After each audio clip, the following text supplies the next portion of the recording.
Another warm welcome, and this is Gmail. Send and open confidential emails. I'm going to come to this slide in a couple of seconds because it's a really interesting thing that I'm thinking about, and for you to learn or think about as well. Now, the thing is getting stuck into this is here's an email from my other self, and I clearly sent it 10 days ago, and it's expired. And this is the sort of thing you get when the confidential mode is on. You've been sent some information and you've missed out because you haven't opened the email.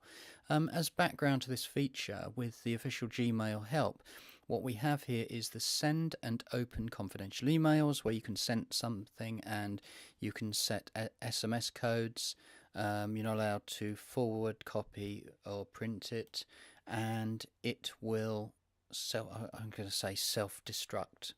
I think what it will say about itself quite easily is how it actually works, and that is that you can see that this official YouTube GIF is moving around, and you send the email, and then obviously days or hours later, 24 hours to even up to a long time later, it's expired, and that's the idea of it. Now this thing will play all day long. Disclaimer I think on this, and that is that when you send these things, which I'm about to show, just a couple of things, not a lot, it is not available in G Suite. Somewhere on this screen it actually says that. The thing is, let's have a look at the example, and that is that I've sent myself an email a little while ago, of course 10 days, and it's expired. Now it's really interesting because when you actually bring in the similar, this is my own main email account, and that is that you can clearly see that what I've done is had a little test exchange with myself, and it goes something like this, in that you've got the title, and that's actually the text. This is a canned response. That was just an example, and it's actually expired, but in one click, and I'll do this in a second, I can renew the access, because what's happened is my other Gorilla Mike Downs has come back on my test account and said, darn it, I've missed this email, what did it say? And then he's holding his head in his hands. Now accidentally what Mike Downs Gorilla has said, or Creative here, has actually said that they've sent an email actually with the 7-day expiry as well. So if I didn't see this in 7 days, I'm going to lose it as well. So if we just go back just to see how this is going, because it's really interesting, and I'll get to the points of why it might be interesting to people, is that I've read this, and obviously Mike Downs Gorilla has gone back and said, oh, I've missed it, what did it say? Let's just see what happens here, shall we? So if we come down here, where's it gone? Yeah, it's under here. And if I go back and renew the access to it, where is it? Content expires. It's up a bit, isn't it? Yeah, let's renew that access. And you can see that it's action completed. The content expires on the 9th of October. So let's just minimize that. We go back to our Mike Downs test account Gorilla. Interesting. Let's hit refresh and see what happens to see if this person has now got the access. And then I'll highlight a couple of thinking points on this. So Gmail loads up. Remember, I've not replied, and says, hey, I'll give you a second chance, you can read it, perhaps you're out of the office. Done.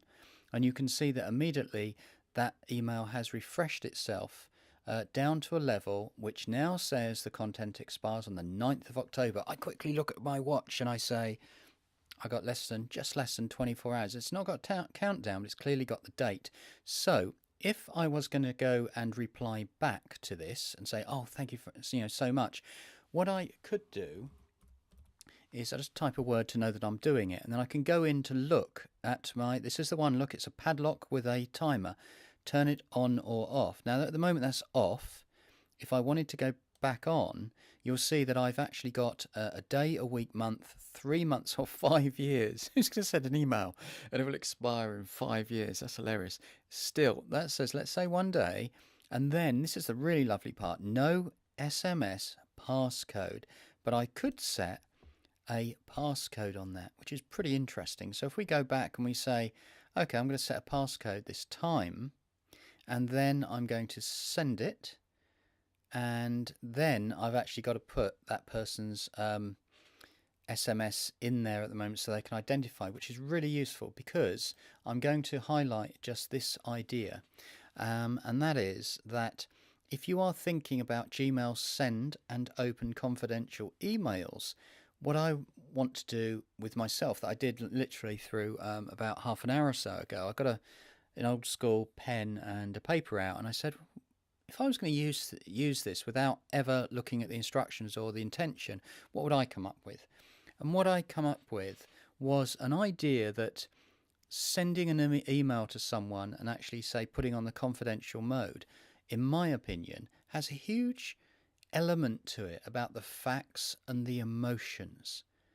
So if you sent something, say, factually, like I did a little while ago about invite to a party on the previous canned response email on Gmail in this YouTube series, I enclosed a passcode to a gate to get you into a car park for a party. Now, you might want to say, well, I know the party's tomorrow, so I'll send the email with the code, which will expire in 24 hours, because no one's ever going to need it, because the party or the gate access or the whatever it is, the Wi-Fi code, I don't know, it's just exposed. But that's a very factual thing. Emotionally, I might send an email to somebody and be, a little bit upset or a bit animated about something, and I'm thinking, I'm going to say this, but if you haven't read it in, say, 24 hours or even a day or two, it's just going to expire because my emotions would have changed. It's not relevant anymore. Now, this is a good one, is that number 2 here says send to a group address, yet you want just one person to open it. I send emails possibly not so much to companies, but maybe to general addresses where I might want it to be targeting one person. I've got examples, but I'm not going to say them out loud right here to protect people's identities. But if you sent it, imagine sending to an email address with, say, for a fact there's between 12 to 20 people who access that on a day-to-day, shift-by-shift basis. Yet, if you use that individual phone number on SMS, they will send a code, and only that person and that person only will open it. Of course, if the phone is a general one, it will slightly change, but you get the point. Number 3 here, you could use this Gmail confidential email part for sensitive, non-comfortable information, hence why I've written emotions in red. It could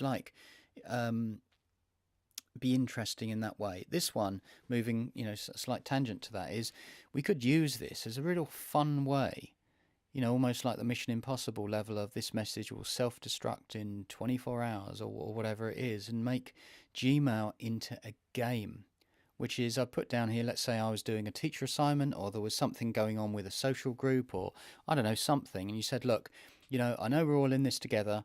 You have 7 days for this assignment, yet tips will appear on day 3 for 24 hours. So for those people who quite honestly are alert, they might get to the level where they think, right, I'm going to do my assignment, my homework, or whatever it might be, and then I've got to look out. I've got to put a diary note in to make sure I get this day 3 email, which I can read, and it says in the Gmail help that you can very easily take a photo or copy the information off your screen, but you're not officially allowed to forward it or copy it, shall we say, on screen to another person. But I think that's quite a gamified way to send that information, and I do like the, which sort of links to the previous one. And then the last one, I mean, I'm going to be honest here, and I have, without naming anybody's names or organisations, you could wish to privately teach someone a lesson and say, do you know what, it's not exactly a fear of missing out thing, but if you want to teach someone a lesson, you can really see who is paying attention by this. And I'll move the laser pointer up, but the bottom point is that if you think that food might have a sell-by date, a shelf life, so does electronic mail as well. We know that there's lots of passwords where you get access tokens for sites and certain things with tickets and things, and you can do it. A good example is videos. When you get them and you watch them for a certain time, BBC iPlayer does that. You've got like 24 hours or a little while on the download, and the file just disappears after that. You can actually do quite a lot of attention to this with your own sending on the emails. Anyway, here are my 6 points to it about sending and opening confidential emails. Interesting stuff.